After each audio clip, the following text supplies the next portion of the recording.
नमस्कार, स्वागत है आप सभी का सीयूटी कॉन्सेप्ट के ऑनलाइन लर्निंग प्लेटफॉर्म में। ये हिंदी साहित्य का ये पहला क्लास है। तो इस क्लास को हम लोग शुरू करने से पहले दुष्यंत कुमार की एक पंक्ति के साथ शुरुआत करेंगे। हो गई है पीर परवरसी पिघलनी चाहिए, इस हिमालय से कोई गंगा निकलनी चाहिए। सिर्फ हंगामा खड़ा करना मेरा मकसद नहीं, सारी कोशिशों की सूरत बदलनी चाहिए। मेरे सीने में ना सही, तेरे सीने में सही, हो कहीं भी आग आग जलनी चाहिए। इस क्लास में हम लोग देखेंगे हिंदी साहित्य का नामकरण, हिंदी साहित्य का काल विभाजन और साहित्य परंपरा, लेखन परंपरा की जो शुरुआत हुई है उसके बारे में हम लोग पूरा डिटेल जानेंगे। तो सबसे पहले आप सभी लोग मेरा परिचय जान लीजिए। मेरा नाम रजनीश कुमार है। मैं सीयूटी कॉन्सेप्ट पर विगत 3 वर्षों से हिंदी साहित्य को, हिंदी व्याकरण को पढ़ा रहा हूं। तो ये मैं हिंदी का जो कोर्स आया उसको मैं ही आप सभी को पढ़ाऊंगा। ये आपके लिए ये पहला क्लास है जो यूट्यूब पे जा रहा है, ये डेमो क्लास भी है। तो सबसे पहले हम इस क्लास को शुरुआत करेंगे, लेकिन हिंदी साहित्य में एक बहुत बड़ा नाम है, उनके नाम को लेकर शुरुआत करेंगे। जैसा कि आप सभी लोग जानते होंगे, नाम सुने भी होंगे और सभी लोगों के पास उनका बुक भी होगा, क्योंकि हिंदी साहित्य का इतिहास उनका बुक बहुत फेमस है, जो कि 1929 ईस्वी में प्रकाशित हुई है। तो सबसे पहले हम उनका नाम लेते हैं, आचार्य रामचंद्र शुक्ल जी। इनके नाम से हम लोग हिंदी साहित्य को शुरुआत करते हैं। तो चलिए सबसे पहले हम लोग इस क्लास को आरंभ करते हैं। तो सबसे पहले जान लीजिए पीजी ऑनलाइन कोर्स जो कि हमारे यहाँ उपलब्ध है। MA English, MA Hindi, MA history, MA political science, ये 4 कोर्स हमारे यहाँ उपलब्ध है। 31 जनवरी तक ऑफर है, आप लोग ज्वाइन कर सकते हैं। 1500 फीस है, एकदम मिनिमम फीस है। सब कुछ मेंटर जितने भी है क्वालिटी पूरा मिलेगा, यहाँ कंटेंट औसम रहेगा, सब कुछ परफेक्ट मिलेगा। टेस्ट सीरीज भी इसमें शामिल है, अंतिम समय में टेस्ट सीरीज भी मिलेगा। पार्ट 1 की भी तैयारी साथ में करवाई जाएगी।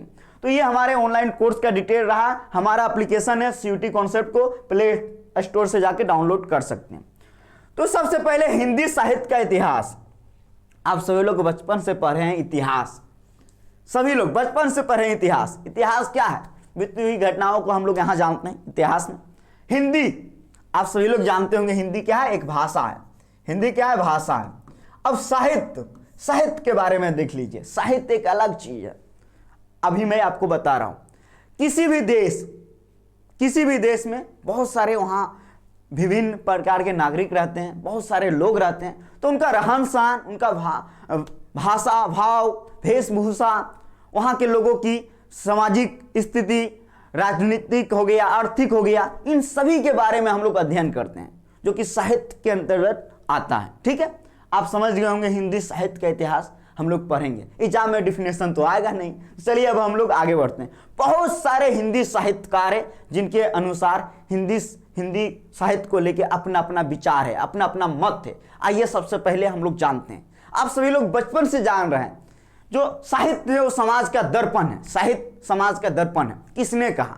हम लोग इस वीडियो में जानेंगे। आप लोग निबंध के कंपटीशन एग्जाम में पार्टिसिपेट किए होंगे हिंदी के, जरूर वहां पे ये टाइटल आप देखे होंगे, ये टॉपिक साहित्य जो है समाज का दर्पण है, व्याख्या कीजिए। तो आज हम लोग इस वीडियो में जानेंगे किसने कहा। सबसे पहले देखिए, साहित्य के बारे में मैंने बता दिया आपको, साहित्य समाज का दर्पण है। आप एक महान साहित्यकार का नाम सुने होंगे जिनका नाम है महावीर प्रसाद द्विवेदी। आप सभी लोग नाम सुने होंगे इनका, बिल्कुल सुने होंगे। अब देखिए इनका नाम, इन्होंने सबसे पहले कहा साहित्य समाज का दर्पण है। अब जानिए आप लोग जब आधुनिक काल मेरे साथ पढ़ेंगे हिंदी साहित्य का आधुनिक काल, तो वहां पे एक युग पढ़ेंगे, द्विवेदी युग। ये ध्यान रखिएगा आप लोग, ठीक है। सबसे पहले युग आता है भारत तेंदु युग, फिर आप लोग पढ़ेंगे द्विवेदी युग। तो वहां पे एक सवाल है कि द्विवेदी युग जो है किन साहित्यकार के नाम पे होगा? आप लोग के मन में हमेशा रहता है हजारी प्रसाद द्विवेदी जी, क्योंकि वो भी बहुत फेमस है, इसीलिए वहां पे एग्जाम हॉल में कंफ्यूज हो जाते हैं। तो ये ध्यान रखिएगा, हजारी प्रसाद द्विवेदी जी के बारे में आगे भी डिटेल में देखेंगे। उनका एक निबंध है जो कि वेल नोन निबंध है, नाखून क्यों बढ़ते हैं, आप लोग बचपन में पढ़े होंगे। तो देखिए द्विवेदी युग जो नामकरण हुआ है वो महावीर प्रसाद द्विवेदी जी के नाम पे हुआ है। ध्यान रखिएगा, आधुनिक काल में ये आप पढ़ेंगे आगे जब मैं क्लास लूंगा आपको तब। अगला देखिए क्या है, ज्ञान राशि के संचित कोश का नाम ही साहित्य। साहित्य के लिए बहुत सारे परिभाषा आया, बहुत सारे साहित्यकार के अनुसार। तो किसने कहा? ज्ञान राशि के संचित कोश का नाम ही साहित्य। तो ये जो है, ये भी पंक्ति जो है महावीर प्रसाद द्विवेदी जी का ही, इन्हीं का है, ये भी ध्यान रखिएगा। आगे देखिए, काव्य जो है आत्मा की संकल्पनात्मक अनुभूति है। ये पंक्ति किसने कहा? तो आप लोग आधुनिक काल में एक युग के बारे में पढ़ेंगे जो बहुत ज्यादा फेमस है। उस युग का नाम है सायाबाद, जिसमें 4 प्रमुख साहित्यकार है, पंत जी, निराला जी, जयशंकर प्रसाद, महादेवी वर्मा। इन सभी के बारे में आप लोग डिटेल से पढ़ेंगे। तो यहां पे देखिए काव्य जो है आत्मा की संकल्पनात्मक अनुभूति है। यह पंक्ति किसने कहा? तो हिंदी साहित्यकार के महान साहित्यकार जयशंकर प्रसाद जी। तो आप लोग कॉपी में नोट करते जाइएगा और आप लोग जब तक एग्जाम नहीं हो जाए तब तक मेरे साथ हिंदी को पढ़िए, एकदम पूरा जी के पढ़िए, एकदम मजा आना चाहिए आपके पढ़ाई में। अब आगे देखिए, वाक्यम रसनात्मक काव्यम। ये देखिए एक सूत्र है जो कि आप सभी लोग पढ़े भी होंगे।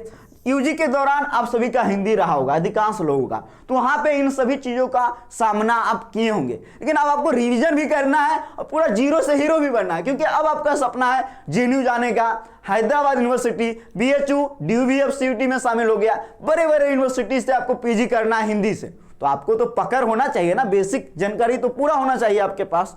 तो हम लोग यहाँ पे आपको इस प्रकार पढ़ाएंगे कि आपका एंट्रेंस एग्जाम करेक्ट हो। आपको विद्वान हम नहीं बनाएंगे, लेकिन आपको सीयूटी करेक्ट जरूर करवाएंगे। बस जैसे जैसे हम कहेंगे वैसे वैसे आप पढ़िएगा, ठीक है। वाक्यम रचनात्मक काव्यम, तो ये जो है पंक्ति है, ये किसने कहा? तो इनका भी नाम आप लोग सुने होंगे, आचार्य विश्वनाथ जी का, विश्वनाथ, इन्होंने कहा। आगे देख लीजिए, आगे क्या है? प्रत्येक देश का साहित्य वहां की जनता की चित्तवृत्ति का संचित प्रतिबिंब होता है। यह पंक्ति बेहद इंपॉर्टेंट है। शुरुआत में हमने एक हिंदी महान साहित्यकार का नाम लेकर शुरुआत किए थे, आप सभी को याद है।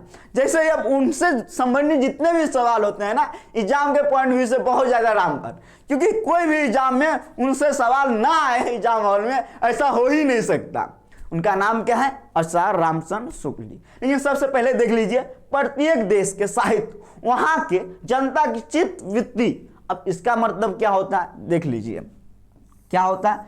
चित्तवृत्ति मतलब होता है, ध्यान दीजिएगा आप सभी लोग। देखिए कभी कभी आपको ऐसा भाव आएगा, कोई काम करेंगे ना तो लगेगा वाह कितना मजा आ गया, एकदम मजा आ गया। जो आपके पसंद का चीज रहेगा, एकदम मतलब ऐसा फील आएगा, लगेगा एकदम अंदर से एक भाव निकल के आया है, जिसको हम लोग कहते हैं हृदय रूपी। क्या कहते हैं? हृदय रूपी भाव। तो उसी भाव को जो है आचार्य रामचंद्र शुक्ल जी कह रहे हैं यहाँ पे। तो हम लोग यहाँ लिख देते हैं कि ठीक है, हृदय रूपी। तो प्रत्येक देश का साहित्य वहां की जनता की चित्तवृत्ति का संचित प्रतिबिंब होता है। आगे जब इस पंक्ति को पढ़ेंगे तो लिखा रहेगा आदि से अंत तक, यानी शुरुआत से अंतिम समय तक किसी भी देश में बहुत सारे लोग रहते हैं, वहां की लोगों के बारे में जानना वही साहित्य है, वही साहित्य कहलाता है। ये किसने कहा? तो आचार्य रामचंद्र शुक्ल जी ने, आचार्य रामचंद्र शुक्ल जी ने। एकदम लिखते जाइएगा नोटबुक में, मेरे साथ एकदम मन से पढ़िएगा साहित्य को। तो ये देखिए हम लोग ने पहला स्लाइड को कंप्लीट कर लिया। इस वीडियो में हम लोग हिंदी साहित्य के बारे में कुछ परिभाषा को जाने, जो कि हिंदी साहित्यकार के बड़े बड़े साहित्यकार के अनुसार कहा गया था। अब हम लोग आगे बढ़ते हैं। तो आगे के क्रम में हम लोग देखेंगे साहित्य लेखन की परंपरा के बारे में पढ़ेंगे। देखिए सबसे पहले जैसे हम साहित्य बोलेंगे तो उसमें कई प्रकार के साहित्य आ जाता है, जैसे हिंदी, उर्दू, फ्रेंच सब आ जाता है। तो साहित्य लेखन की परंपरा की शुरुआत, जिसमें कि देखिए लेखन की पद्धति हिंदी साहित्य भी लिख दी है, क्योंकि हम लोग हिंदी साहित्य को ही पढ़ रहे हैं, ठीक है। तो सबसे पहले 4 प्रकार से साहित्य लेखन की परंपरा की शुरुआत हुआ। सबसे पहले जो हुआ वर्ण के आधार पे, वर्ण मतलब समझ रहे हैं ना जी, सभी लोग पढ़े होंगे, का, खा, गा, घा। उसके बाद काल के अनुसार मतलब समय के अनुसार। फिर जो है वैज्ञानिक पद्धति को अपनाया गया। नंबर 4 जो है विधेयवादी पद्धति को अपनाया गया, जो कि चारों पद्धति बेहद इंपॉर्टेंट है और इससे सवाल भी आता है आपके एग्जाम में। ये देखिए एमए एंट्रेंस के लिए ये रामबाण है, इसको पढ़ लेना ज्यादा जरूरी है, ठीक है। चलिए अब हम लोग देखते हैं एक एक करके। सबसे पहले हम लोग वर्णानुक्रम में देखेंगे। तो इसमें देखिए क्या हुआ है कि बहुत सारे हिंदी साहित्यकार हैं, बहुत सारे हिंदी साहित्यकार या और भी भाषा में बहुत सारे साहित्यकार हैं, ठीक है। तो उनके जो है जैसे कि एक नाम ले लीजिए, रा, जा, का, गा, चा, इस प्रकार बहुत सारे हैं। तो जो इसमें जो लिखा गया है, इसमें देखिए वर्णा अनुक्रम में हम लोग ये भी देख लेंगे कि कौन कौन साहित्यकार संबंधित हैं इनसे, और इसमें भी काला अनुक्रमी में भी देख लेंगे कौन कौन साहित्य संबंधित है, कौन सा जो है ग्रंथ हिंदी साहित्य का लिखा गया है, जो कि आपके एग्जाम के पॉइंट व्यू से बहुत ज्यादा इंपॉर्टेंट है। ठीक है, तो यहाँ पे बहुत सारा वर्ण मैंने ले लिया, इस वर्ण से जो है साहित्यकार के नाम की शुरुआत है। ठीक है, तो इन्होंने ये नहीं देखा कि कौन पहले, पता नहीं चलेगा क्योंकि इन्होंने सीधे वर्ण के आधार पे सजा दिया। अब इसमें कहां से पता चलेगा जी कि कौन पहले आया कौन पीछे आया, कुछ पता नहीं है, कौन रचना पहले हुआ।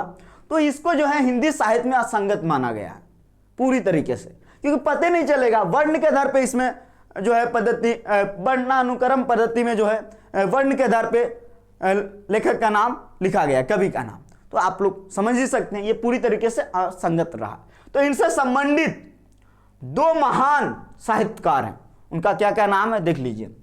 दारसा दातासी जी, इनका नाम आप लोग बचपन से पढ़ रहे होंगे, क्योंकि साहित्य परंपरा लेखन की शुरुआत इन्होंने की कब, 19वीं शताब्दी। कब शुरुआत की, 19वीं शताब्दी। 19वीं शताब्दी में इन्होंने शुरुआत की। 1839 ईस्वी में इनका एक रचना आता है, पूरी तरीके से लिखा हुआ ही है, और ये फ्रेंच भाषा के विद्वान थे, साहित्यकार थे। देख लीजिए यहाँ दारसा दातासी जी, इन्होंने लेखन परंपरा की शुरुआत सबसे पहले की है। इनका जो रचना है इतवार दा इंदोई ए हिंदुस्तानी, ये एक रचना है जो कि बेहद इंपॉर्टेंट है। इसका प्रकाशन 1839 ईस्वी में हुआ है। ये पहला भाग कब हुआ, 1839 में। अगर एग्जाम में दूसरा भाग पूछेगा तो दूसरा भाग कब हुआ ये भी जान लीजिए। दूसरा भाग 1847 में।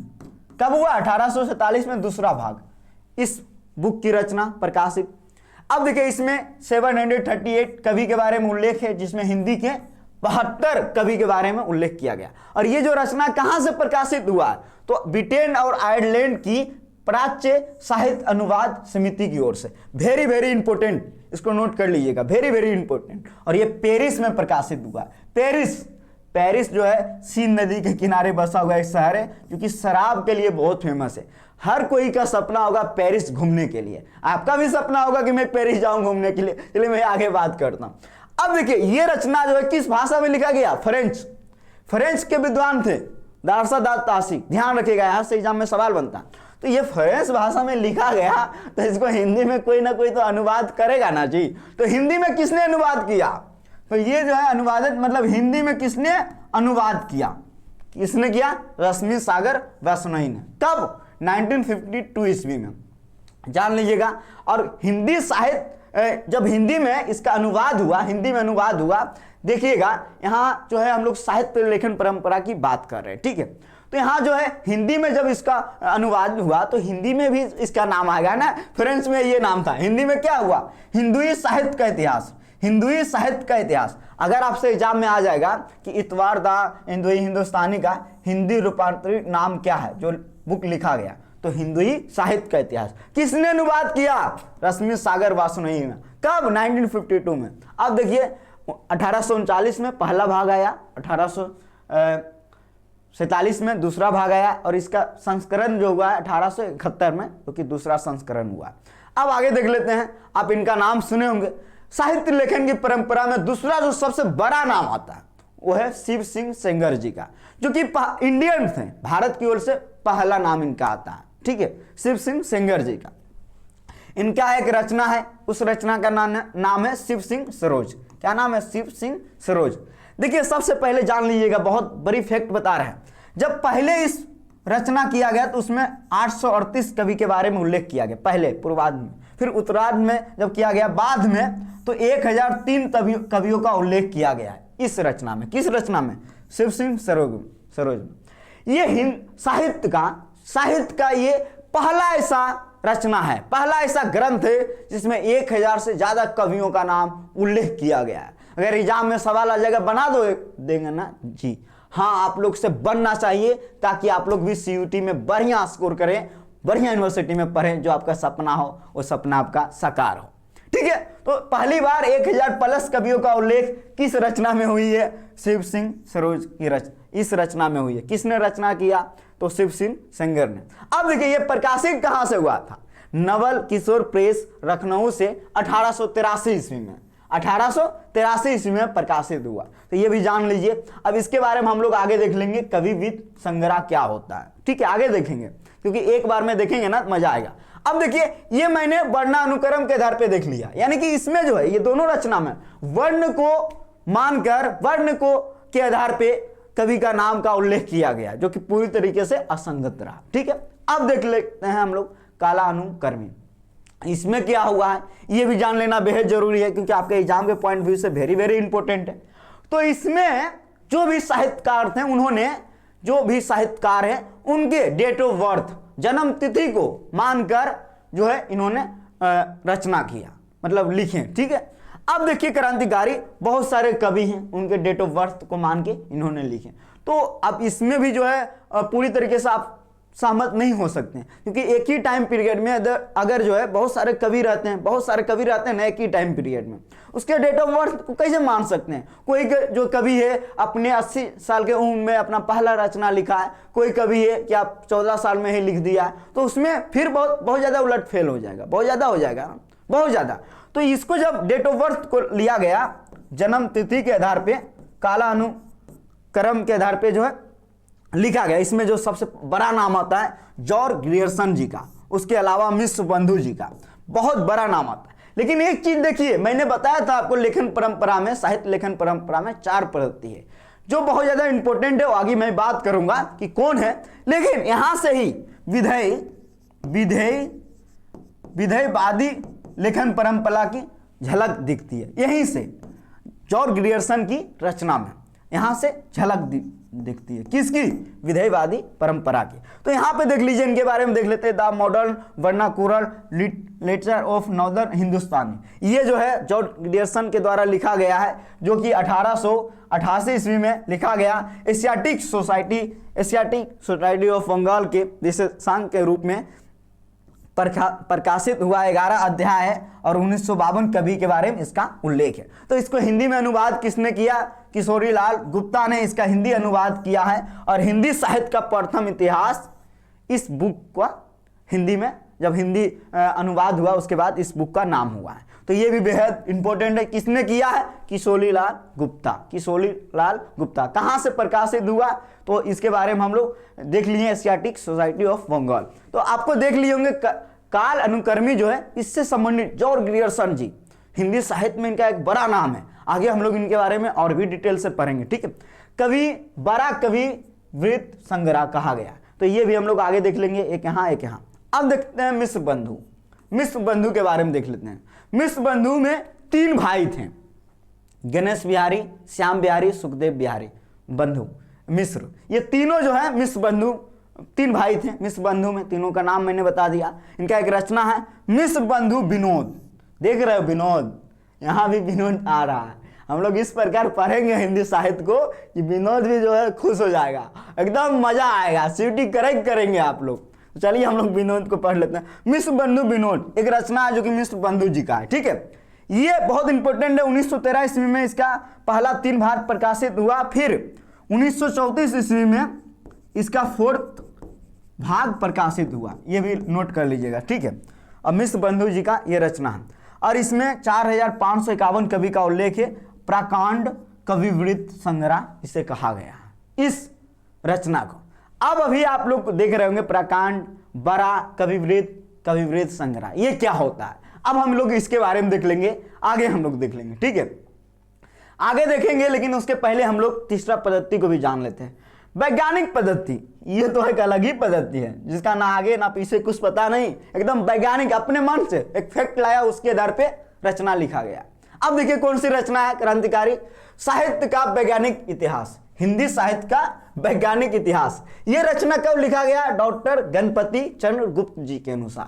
कब, 1965 ईस्वी में, ध्यान दीजिएगा, ठीक है। ये जो है आप इतना ही जानिए, इससे संबंधित एग्जाम में सवाल उतना नहीं आएगा। अब देखिए आगे, विधेयवादी पद्धति नंबर 4 पे, अंत भरा तो सब भरा, इसको पढ़ लीजिए। जैसे ही इस पद्धति का नाम सुने, सबसे पहले जान लीजिए आचार्य रामचंद्र शुक्ल जी जो है इसी पद्धति से जुड़े हुए हैं, इसी पद्धति से। जैसे इनका नाम आ गया, आप समझ गए होंगे कि सबसे प्रसिद्ध, सबसे फेमस हिंदी साहित्य लेखन की परंपरा में जो पद्धति रही है उस पद्धति का नाम है विधेयवादी पद्धति। यही सवाल आया है बहुत बार आपके एंट्रेंस एग्जाम में, तो ये ध्यान दीजिएगा, ठीक है। सबसे फेमस सबसे प्रसिद्ध कौन है? विधेयवादी पद्धति। इनसे संबंधित कौन है? आचार्य रामचंद्र शुक्ल जी। आगे भी नाम देख लेंगे। देखिए, इनमें साहित्य इतिहास से संबंधित जातीय परंपरा, राष्ट्रीय सामाजिक परिस्थितियों का अध्ययन विश्लेषण आवश्यक है इसमें विधेयवादी में, ठीक है। जैसे रामचंद्र शुक्ल जी का हिंदी साहित्य का इतिहास मैंने पहले ही चर्चा किया था, 1929 में प्रकाशित हुआ। कहाँ से हुआ? तो ये भी जान लेना बहुत ज्यादा जरूरी है, जो कि हम आगे बताएंगे। काशी से हुआ है, ठीक है, नागरिक पाच्य साहित्य से। आगे बताऊंगा, ठीक है। रामचंद्र शुक्ल जी हिंदी साहित्य का इतिहास का प्रकाशन 1929 में। रामस्वरूप प्रतिवेदी जी हिंदी साहित्य और संवेदना का विकास 1986 में। बच्चन सिंह का हिंदी साहित्य का दूसरा इतिहास 1996 में। ये जो बुक है ना जी, आप सभी के पास होगा, क्योंकि इसको बहुत मतलब फेमस प्रमाणिक ग्रंथ माना गया है हिंदी साहित्य का इतिहास का, रामचंद्र शुक्ल जी का, ठीक है। अब मैं आगे बढ़ता हूं। अभी मैंने आपको बताया था आचार्य रामचंद्र शुक्ल जी के अनुसार जो एक रचना है शिव सिंह सेंगर जी का modern vernacular literature of northern Hindustani, ये जॉर्ज ग्रियर्सन जी का है। मिश्र बंधु जी का ये रचना है। तो ये तीनों रचना को आचार्य रामचंद्र शुक्ल जी माने हैं कि इस रचना में कवि ने अपने बारे में पूरा उल्लेख कर दिया है, अपने बारे में पूरी जन्म मरण ये वो सब कुछ। इसीलिए इन्होंने कहा है कवि वृत्त संग्रह किस इसको। और जो मॉडर्न वर्नाकुलर है इसमें कहा गया और इसमें ज्यादा किया गया है, इसको और बड़ा नाम दे दिया, इससे भी ज्यादा ही है, ये हो गया बड़ा कवि वृत्त संग्रह, पूरा उल्लेख ही संग्रह किया गया। मिश्र बंधु विनोद के बारे में कहा गया तो और भी ज्यादा है, इसीलिए नाम दे दिया गया भारी प्रकांड कविवृत्त संग्रह। ये आचार्य रामचंद्र शुक्ल जी के अनुसार। इससे भी एग्जाम में सवाल आ सकता है, इसको नोट कर लीजिएगा। आगे समझ में एक चीज मैं आपको कहना चाहूंगा कि एकदम आप मेरे को मान लीजिए दोस्त हैं हम, ठीक है। अगर कोई सेशन में थोड़ा सा हो सकता है मिस्टेक हो जाए कभी कभी, क्योंकि फैक्ट है तो उसमें कोई जरूरी नहीं है कि हो जाता है, तथ्य में थोड़ा बहुत गलती हो जाएगी, लेकिन मैं विश्वास दिलाता हूं होने नहीं दूंगा। लेकिन अगर हो जाए तो आप लोग कमेंट में जरूर मुझे बता देना, और ताकि मैं अगले क्लास में आके आपको बता दूं, ठीक है। चलिए अब हम आगे बढ़ते हैं अगले कड़ी में। सबसे पहले हम लोग देखेंगे, जैसा कि मैं आपको बता चुका हूं, हिंदी साहित्य लिखने की जो परंपरा हुआ, पहला प्रयास किया गया है किनके द्वारा? दार्शा तासी जी के द्वारा, जो फ्रेंच के विद्वान थे। इनके बारे में पूरा हमने बता दिया। दार्शा तासी 1839 ईस्वी में इन्होंने रचना को लिखा। इस रचना का नाम है इतवार दा इंदोई हिंदुस्तानी। ये रचना फ्रेंच भाषा में है। इसमें 738 कवि का उल्लेख है। ये मैंने पहले ही बता दिया था, इसीलिए मैं अब इसको ज्यादा डिटेल में नहीं बताऊंगा। आयरलैंड और ब्रिटेन के पाच्य नागरिक साहित्य से मुद्रित किया गया, पेरिस 1947 में, ठीक है। अब आगे देखिए, हिंदी भाषा में लिखा गया पहला ग्रंथ, हिंदी भाषा में लिखा गया, यानी अब हिंदी साहित्य के बारे में हम लोग पढ़ रहे हैं। साहित्य बहुत सारे भाषा आ गया, हिंदी भाषा में लिखा गया पहला ग्रंथ, क्या नाम है? भाषा काव्य संग्रह 1973 ईस्वी में ये जो है प्रकाशित हुआ। कहां से? नवल किशोर प्रेस से जो है लखनऊ से प्रकाशित हुआ। कब? 1873 में। किसने लिखा? आचार्य महेश दत्त शुक्ल जी ने, जो कि बेहद इंपॉर्टेंट है। हिंदी भाषा में लिखा गया पहला ग्रंथ BBI। अब देखिए, हिंदी साहित्य के दूसरा जो प्रयास है 1883 ईस्वी में किया गया शिव सिंह सेंगर जी के द्वारा, जो कि पहला भारतीय थे। ये पहला भारतीय थे। इनका रचना है शिव सिंह सरोज।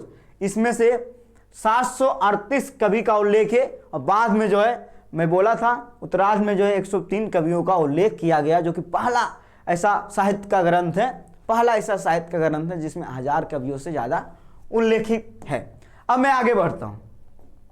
आगे जैसे बढ़ेंगे, मिश्र बंधु विनोद के बारे में जान लेते हैं। विनोद देख रहे हो, फिर से देख लो।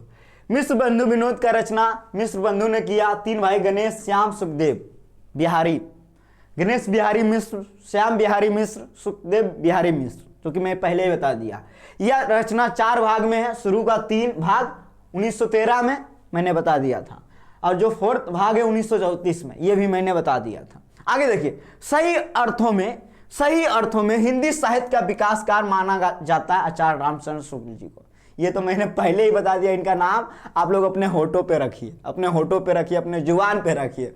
सही अर्थों में हिंदी साहित्य का विकासकार किन्हें माना जाता है? आचार्य रामचंद्र शुक्ल जी। इनकी रचना हिंदी साहित्य का इतिहास 1929 में प्रकाशित हुआ। बहुत बढ़िया। नागरिक प्रचारणी सभा काशी से हुआ है, ठीक है, प्रकाशित हुआ। अब देखिए, ये जो रचना है हिंदी साहित्य का इतिहास, इसका जो है पहला नाम क्या था? हिंदी शब्द सागर। ये भी ध्यान रखिएगा, जो कि आपके एग्जाम के पॉइंट व्यू से वेरी वेरी इंपॉर्टेंट है। हिंदी शब्द सागर फिर हिंदी भूमिका के रूप में आया है, जो कि इसके बारे में हम लोग आगे क्लास में चर्चा करेंगे। आचार्य हजारी प्रसाद द्विवेदी जी का 3 इतिहास के ग्रंथ हैं, जो कि बहुत ज्यादा जरूरी है। हिंदी साहित्य की भूमिका 1940, हिंदी साहित्य उद्भव और विकास 1952, हिंदी साहित्य का आदिकाल 1952। ये तीनों रचना के बारे में जान लीजिए, कब कब आया है। ये आचार्य हजारी प्रसाद द्विवेदी जी का 3 फेमस हिंदी का बुक है, हिंदी साहित्य का बुक है, क्योंकि आप लोग इसको याद कर लीजिए। अब हम आगे बढ़ते हैं। आगे बढ़ने के क्रम में काल विभाजन देखेंगे, ठीक है। लेकिन उसके पहले मैं आपको कुछ समझा रहा हूं, समझिएगा। हिंदी साहित्य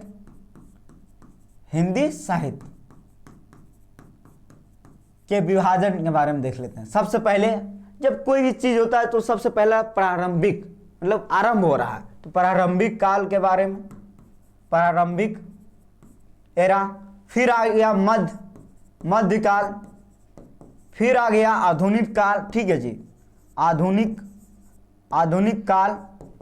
अब देखिए, आप कहेंगे सर रीतिका और भक्ति का नाम तो नहीं लिखे हैं आप, कहाँ चला गया? रुको विनोद, रुको।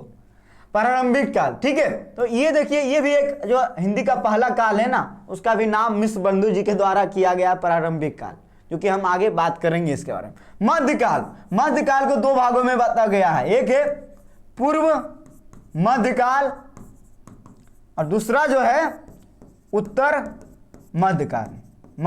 आ गया समझ में?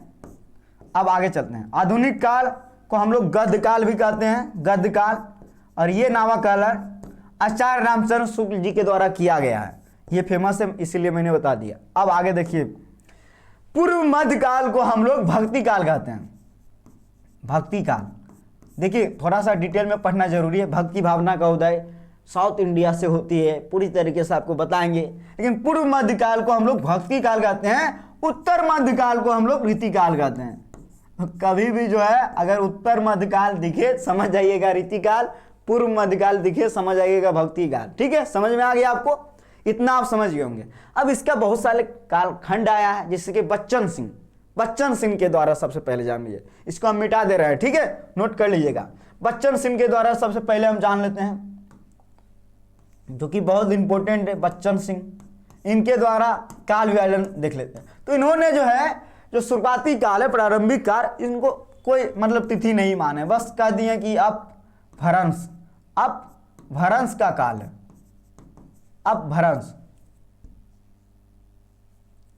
अपभ्रंश का काल दे दिए, ठीक है, शुरुआत। उसके बाद इन्होंने भक्ति काल, पूर्व मध्य काल नामकरण दिए, जो कि 1400 से लेके 1650 माने। किसको? भक्ति काल को। भक्ति काल बेल नाम है ना, बेल नॉन नाम है।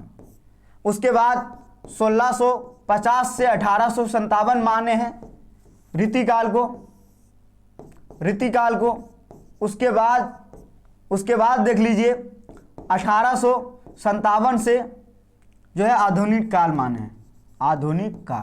तो ये भी नोट कर लीजिएगा, बच्चन सिंह का, क्योंकि ये भी बहुत ज़्यादा फेमस है। इसके अलावा आप सभी लोग पढ़े होंगे आचार्य रामचंद्र शुक्ल जी का 1050 से 1375, 1050 से 1375 आदिकाल।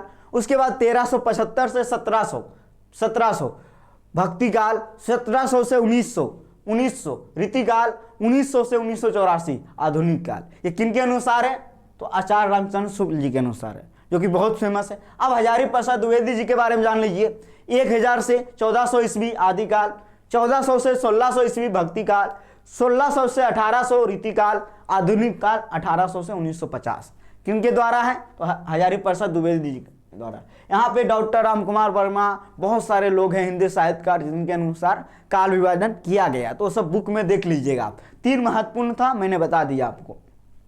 जॉर्ज ग्रियर्सन के अनुसार चारण काल का तिथि 700 से 1300 तक माना गया। किनके द्वारा? जॉर्ज ग्रियर्सन जी के द्वारा। तो ये काल विभाजन के बारे में देख लिए हैं। अब हम आगे नामकरण के बारे में शायद देखेंगे, देख लेते हैं क्या? यस, नामकरण के बारे में देख लेते हैं। तो सबसे पहले कुछ चीज मैं बताऊंगा, थोड़ा सा आप लोग ध्यान दीजिएगा। देखिए जी, हम लोग गांव मोहल्ले में क्या करते हैं? गांव मोहल्ले में, गांव की बात कर रहे हैं, आदि खाते हैं ना आप लोग। आदि को हम लोग प्रसाद के रूप में मानते हैं। आदि जो है उसको प्रसाद बनाते हैं हम लोग और 1000 लोगों के बीच में बांट देते हैं। कितने लोगों के बीच में? 1000 लोगों के बीच। किसको? आदि को। तो ये ध्यान दीजिएगा कि हिंदी साहित्य में जो आरंभिक काल यानी प्रारंभिक काल जो रहा है, उसका जो फेमस नाम है वो आदिकाल नाम है। तो हिंदी साहित्य काल में तो आपके जुबान पे रहेगा रामचंद्र शुक्ल जी का नाम, तो गलती कर दोगे। तो आदिकाल का नामकरण किसने किया? मैंने बोला ना, आदि क्या है? प्रसाद है। 1000 लोगों के बीच में मैंने बांटा। आदिकाल हजारी प्रसाद, 1000 लोगों के बीच में प्रसाद को बांटा। कभी नहीं भूलिएगा, गारंटी है। आदि क्या है? प्रसाद है। 1000 लोगों के बीच में मैंने बांटा। आदिकाल का नामकरण किसने किया? हजारी प्रसाद द्विवेदी जी ने।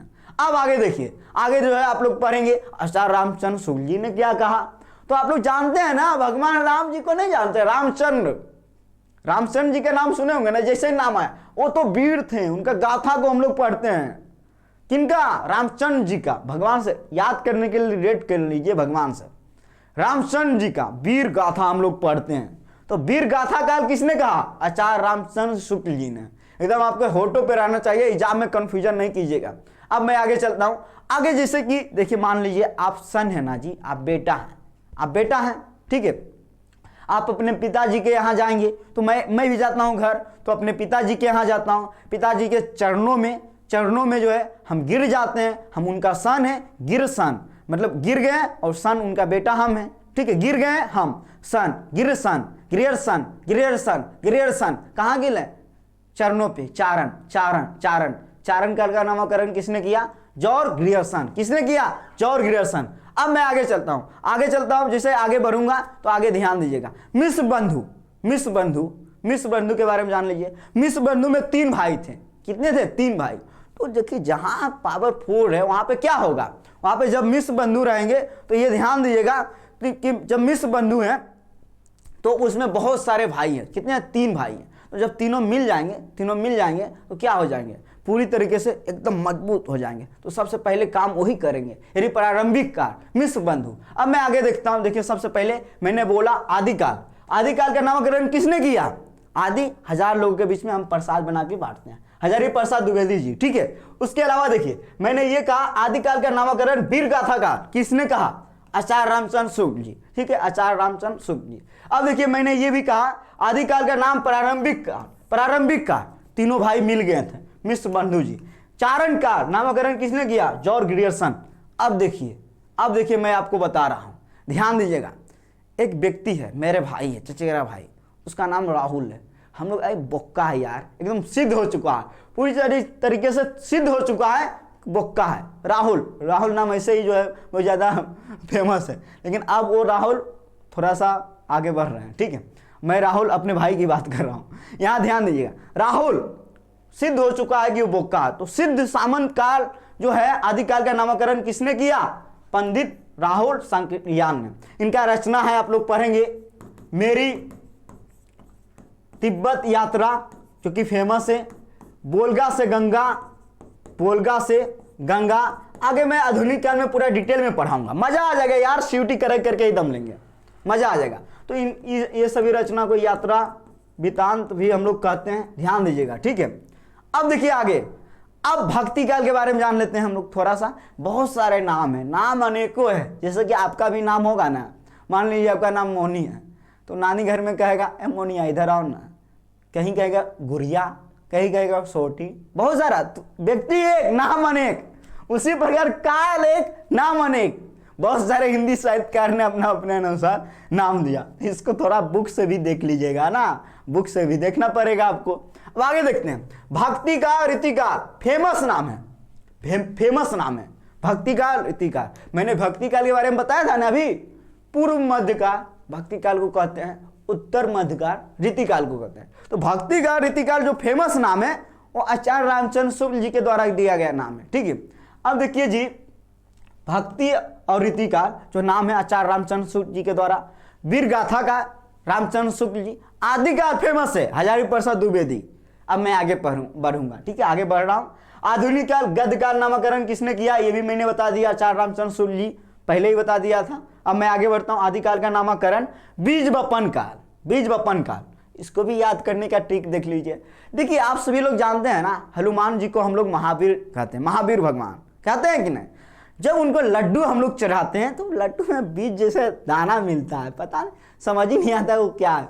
समझ में आए ना आए, एक सवाल याद हो जाएगा, लड्डू में बीज जैसा रहता है, रहता कि नहीं। हम लोग जब भी महावीर भगवान जी को चढ़ाते हैं तो लड्डू में क्या रहता है, बीज जैसा। बीज वपन का याद, अरे लड्डू के बात किए से भैया, यस सर, हाँ, हम हनुमान जी महावीर प्रसाद जी को चढ़ाते हैं ना, महावीर प्रसाद द्विवेदी जी, बीज वपन का, यहां से इसको जोड़ लीजिएगा। भक्ति काल का नामकरण लोक जागरणकार डॉक्टर रामविलास शर्मा जी के द्वारा किया गया। और भक्ति काल को हम लोग हिंदी साहित्य का गोल्डन पीरियड मानते हैं, जॉर्ज ग्रियर्सन। सच्चाई यही है, जब हम अपने पिताजी के चरणों पे गिरेंगे तो वहां तो सब कुछ है, जन्नत एकदम सोना ही सोना। मान लीजिएगा, इस प्रकार याद कीजिएगा, गोल्डन है, ऐसा आप सभी को याद होगा। भक्ति काल को हिंदी साहित्य का स्वर्ण काल कहते हैं। ठीक है, इसने कहा जॉर्ज ग्रियर्सन। अब मैं आगे बढ़ लेता हूं।